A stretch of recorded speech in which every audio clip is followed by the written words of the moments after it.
आज का पहला पाठ प्रेरित चरित्र अध्याय 15 पद संख्याएं 7 से 21।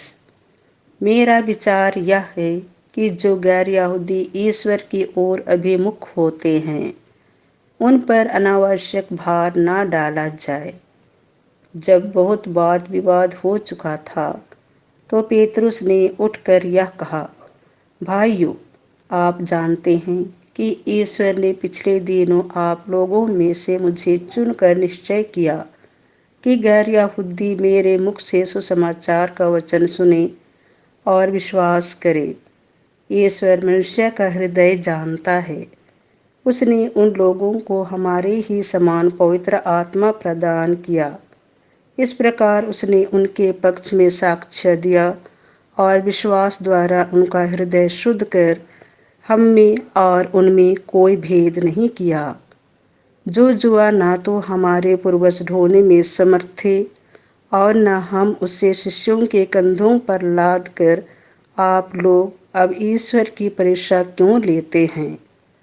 हमारा विश्वास तो यह है कि हम और वे भी प्रभु यीशु की कृपा द्वारा ही मुक्ति प्राप्त करेंगे।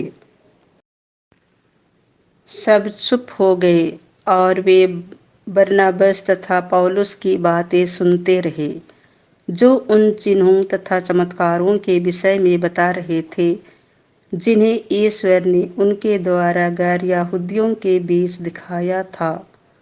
जब वे कह चुके थे तो याकूब बोला, भाइयों, मेरी बात सुनिए। सिमोन ने हमें बताया कि पिछले दिनों ईश्वर ने किस प्रकार गैर यहूदियों में से अपने लिए एक प्रजा चुनने की कृपा की है। यह नबियों की शिक्षा के अनुसार ही है, क्योंकि लिखा है, इसके बाद मैं लौटकर दाऊद का गिरा हुआ घर फिर ऊपर उठाऊंगा।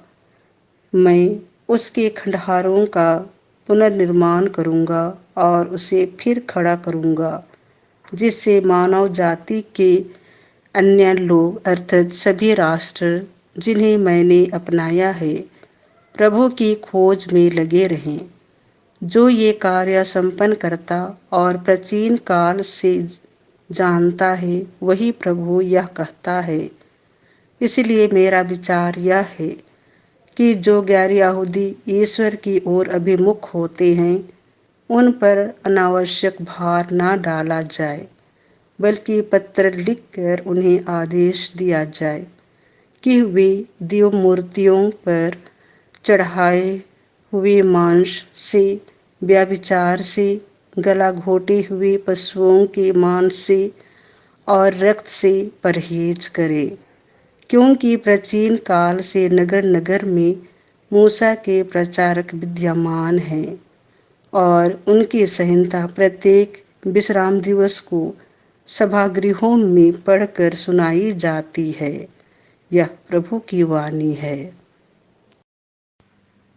संत यूहन्ना के अनुसार पवित्र सुसमाचार अध्याय 15 पद संख्या 9 से 11। मेरे प्रेम में दृढ़ बने रहो, जिससे तुम्हारा आनंद परिपूर्ण हो। यीशु ने अपने शिष्यों से यह कहा, जिस प्रकार पिता ने मुझे प्यार किया है उसी प्रकार मैंने भी तुम लोगों को प्यार किया है। तुम मेरे प्रेम में दृढ़ बने रहो। यदि तुम मेरी आज्ञाओं का पालन करोगे तो मेरे प्रेम में दृढ़ बने रहोगे। मैंने भी अपने पिता की आज्ञाओं का पालन किया है और उसके प्रेम में दृढ़ बना रहता हूँ। मैंने तुम लोगों से ये बातें कही हैं, जिससे तुम मेरे आनंद के भागी बनो और तुम्हारा आनंद परिपूर्ण हो। यह प्रभु का सुसमाचार है।